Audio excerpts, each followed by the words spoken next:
जुड़ी हुई पटना के बांकीपुर विधानसभा पर होने वाले उपचुनाव का ऐलान हो चुका है। 6 जुलाई को इसके लिए अधिसूचना जारी कर दी जाएगी, जबकि 13 जुलाई तक नामांकन पत्र दाखिल किया जा सकता है। 14 जुलाई को अब नामांकन पत्रों की जांच होगी और 16 जुलाई नाम वापस लेने की अंतिम तिथि निर्धारित की गई है।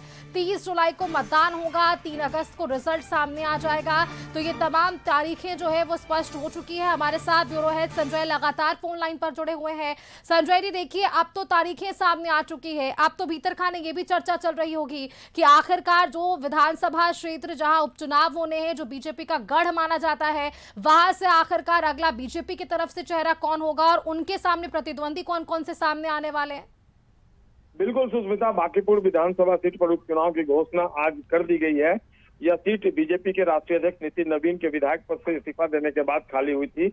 आयोग की जो घोषणा की गई है उसके साथ ही अब बिहार जो बांकीपुर विधानसभा क्षेत्र है वहां पर आदर्श आचार संहिता भी लागू हो गई है।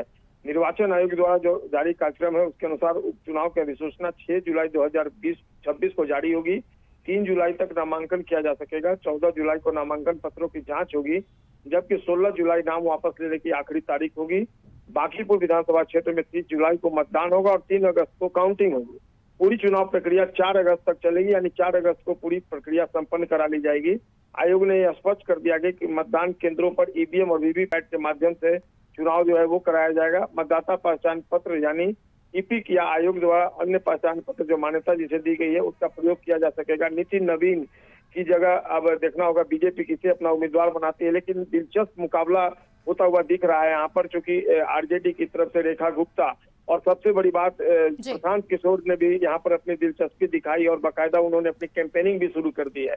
बीजेपी के लिहाज से अगर देखा जाए तो यह उपचुनाव काफी महत्वपूर्ण है। भाजपा के राष्ट्रीय अध्यक्ष नितिन नवीन कद्दावर नेता रहे हैं और कई बार वो और उनके पिता इस विधानसभा क्षेत्र से प्रतिनिधित्व कर चुके हैं। अब देखना होगा बीजेपी की। बिल्कुल संजय जी, देखिए अब इंतजार है कि आखिरकार वो कौन कौन से उम्मीदवार सामने आते हैं, क्योंकि कहीं ना कहीं वो पूरी तैयारी जो बीजेपी की तरफ से वो अब नजर आ पाएगी और इसके साथ ही अन्य प्रतिद्वंदी भी मैदान में नजर आएंगे। बहुत शुक्रिया आपका हमारे साथ जुड़ने के लिए।